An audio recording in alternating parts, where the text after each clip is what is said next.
Kamu ini laki-laki gak tahu diri ya. Ibu gak waras ya nikahin orang kayak dia. Keluar dari rumah ini sekarang juga sebelum aku paksa. Saya gak akan mundur. Saya yang jagain beliau sekarang.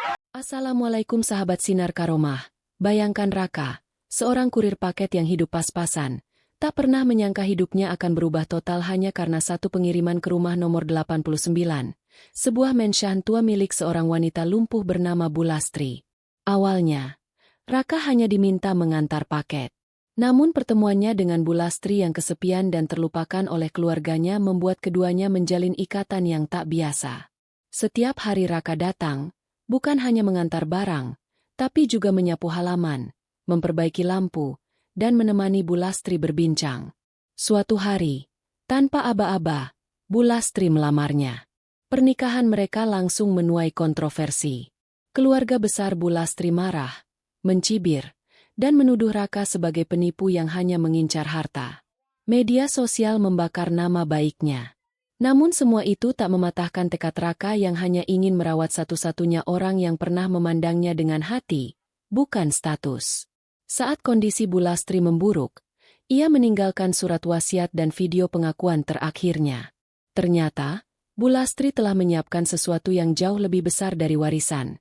Sebuah proyek amal tersembunyi untuk membangun sekolah, rumah baca, dan klinik di pelosok desa.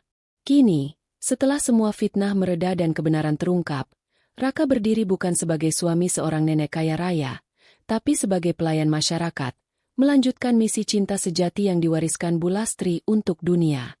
Sebelum kita mulai ceritanya, jangan lupa dukung kami dengan like dan subscribe Sinar Karomah agar kami semangat untuk memberikan cerita menarik lainnya. Semoga semua yang like dan subscribe channel ini selalu diberi kesehatan, rezeki yang lancar, hati yang tenang, dan dimudahkan segala urusannya. Mari kita mulai ceritanya. Hujan turun deras siang itu. Raka, mengenakan jaket lusuhnya, menepikan motor tuanya di depan sebuah gerbang besi berkarat dengan angka 89 yang hampir terhapus oleh lumut. Ia turun perlahan, menggenggam kotak kecil berisi paket yang harus diantarkan. Tidak ada satpam, tidak ada bel pintu, hanya denting air hujan di atas genteng yang nyaris runtuh. Dengan langkah pelan, Raka mendorong gerbang yang berderit nyaring. Halaman rumah itu luas, tapi penuh dengan daun kering dan rumput liar. Bangunan tuanya menjulang sepi, seperti pernah megah tapi sekarang dibiarkan dilupakan.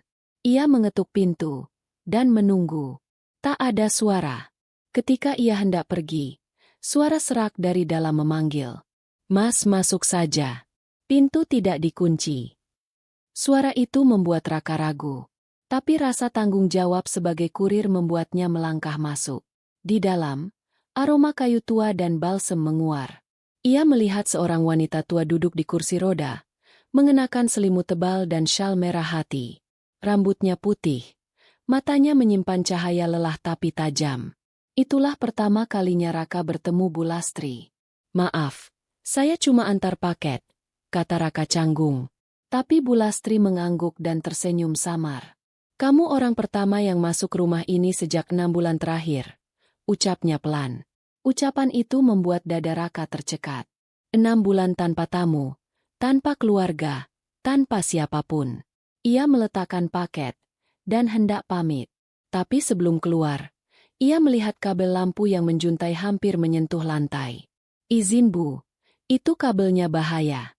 Biar saya betulin sebentar," katanya. Mata Bu Lastri sedikit membulat, lalu menatap Raka seolah tak percaya. "Boleh." Itulah awalnya. Raka tak hanya memperbaiki kabel.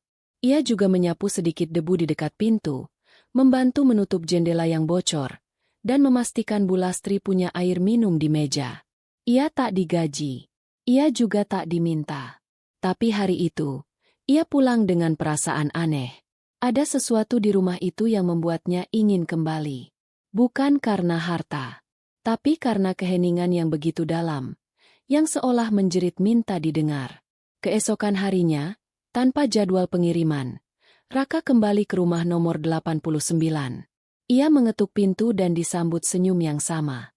Sejak itu, setiap hari hujan maupun panas, rumah tua itu selalu punya satu tamu setia, kurir bernama Raka. Hari demi hari berlalu, dan hubungan antara Raka dan Bulastri berkembang tanpa rencana. Tak pernah sekalipun Raka menanyakan soal keluarga Bulastri. Tapi dari cerita-cerita kecil yang terlontar di selatih sore dan suara radio tua, Raka mulai paham. Anak-anak Bulastri sudah lama tak menginjakkan kaki di rumah itu. Mereka sibuk. Terlalu sibuk untuk sekadar menanyakan kabar ibu mereka sendiri. Dulu rumah ini selalu ramai, ucap Bulastri suatu sore. Sekarang, hanya jam dinding yang masih bicara. Raka hanya diam, tapi ia tahu rasa kesepian itu bukan sekadar sepi. Ada luka lama yang sudah mengeras dan berubah jadi kehampaan. Maka Raka tetap datang. Ia membersihkan selokan, mengganti tirai jendela, bahkan menanam bibit cabai di halaman belakang. Sampai pada suatu hari, saat ia hendak menyiram tanaman, Bulastri memanggil dari balik jendela. Wajahnya pucat, namun matanya penuh keyakinan. Raka, duduklah sebentar. Katanya, aku mau bicara. Dengan ragu, Raka duduk di samping kursi rodanya.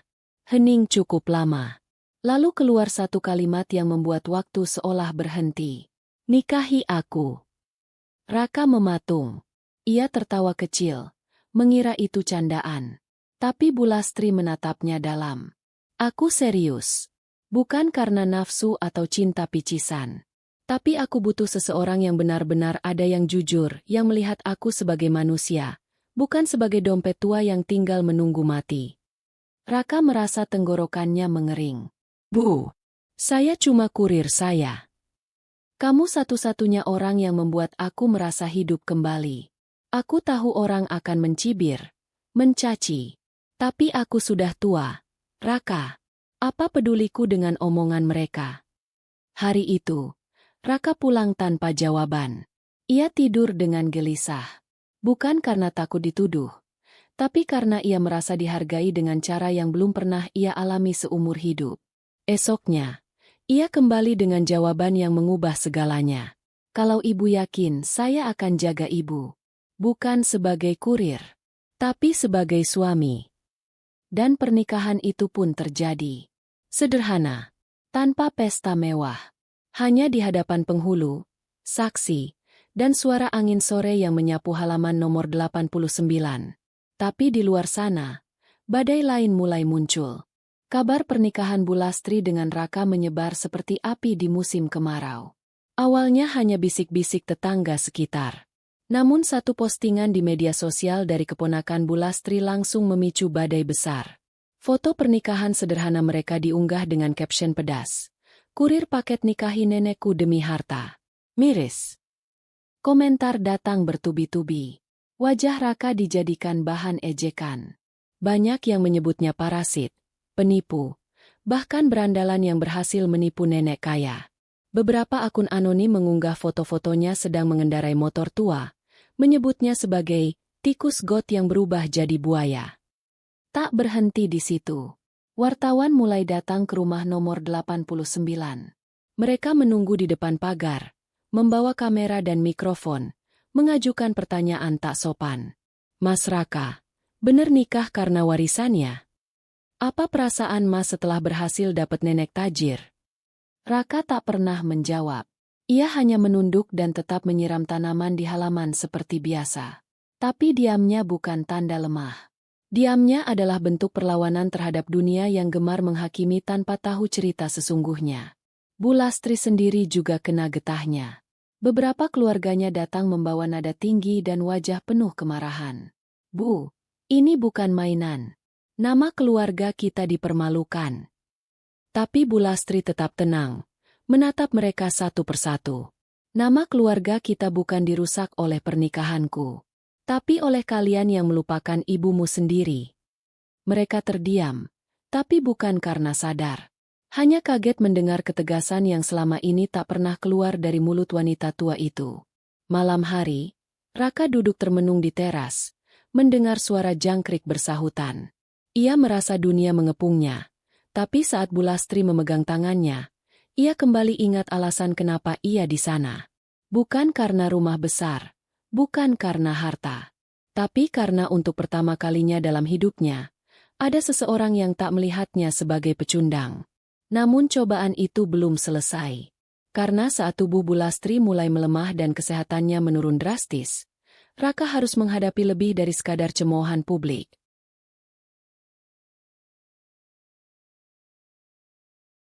Pagi itu, langit tampak abu-abu. Udara dingin menyelimuti rumah nomor 89. Raka bangun lebih awal dari biasanya. Ia menemukan Bu Lastri masih di tempat tidur. Matanya terbuka tapi pandangannya kosong menatap langit-langit. Nafasnya pendek dan berat. Tubuhnya tampak lebih ringkih dari hari kemarin. "Ibu butuh dokter," ujar Raka panik. Tapi Bu Lastri menggeleng pelan. "Tidak, Raka. Dengar aku dulu." Dengan suara lemah, Bu Lastri meminta sebuah kotak kecil dari laci meja. Di dalamnya ada surat bertinta tangan, disegel rapi, serta sebuah flash disk. Ia menyerahkannya ke Raka dengan tangan bergetar. Kalau aku nggak bangun besok, buka ini, putar videonya, dan serahkan surat ini ke notaris yang tertulis di dalamnya." Raka ingin menolak, tapi matanya berkaca-kaca. Ia menggenggam tangan Bu Lastri erat. "Saya di sini buat jagain ibu, bukan buat tungguin ibu pergi." Bu Lastri tersenyum, tipis namun tulus. "Justru karena itu, kamu yang paling pantas."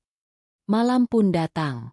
Raka duduk di samping tempat tidur, memegangi tangan istrinya, mengusap dahinya dengan kain basah. Ia sempat tertidur sebentar di kursi rotan. Dan saat ia terbangun, dunia sudah tak sama. Bu Lastri telah pergi. Wajahnya tenang, seolah hanya sedang tertidur. Raka tak menangis.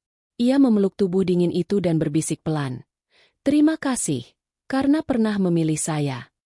Beberapa jam kemudian, rumah itu kembali ramai. Tapi bukan oleh duka, melainkan oleh perebutan. Anak-anak dan cucu Bu Lastri datang berebut hak, menggugat, menyudutkan Raka. "Kami akan gugat surat nikah itu. Dia pasti paksa ibu tanda tangan." Raka hanya diam, lalu mengambil surat dan flash disk dari dalam kotak. Ia memutar video itu di hadapan semuanya. Dan saat wajah Bu Lastri muncul di layar, semua terdiam.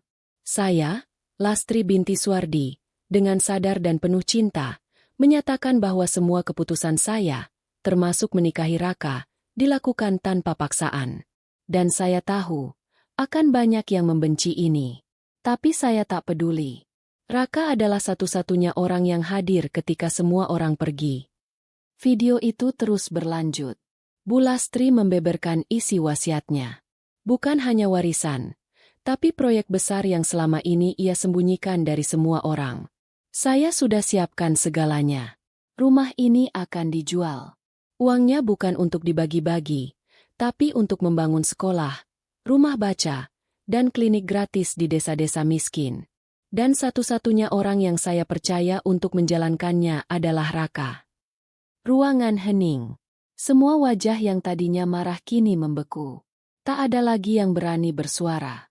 Tapi bagi Raka, bukan pengakuan itu yang membuatnya menangis. Melainkan kalimat terakhir di video itu, yang seolah jadi salam perpisahan dari seseorang yang telah menjadi rumah baginya.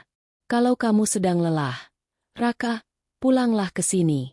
Rumah ini bukan lagi milikku, tapi tempat kamu pulang, kapanpun kamu butuh."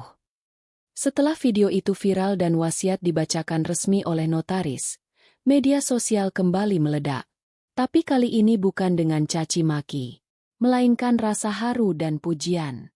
Warganet yang dulu mencibir, kini menunduk malu. Mereka menyebarkan potongan video Bu Lastri dengan caption berbeda.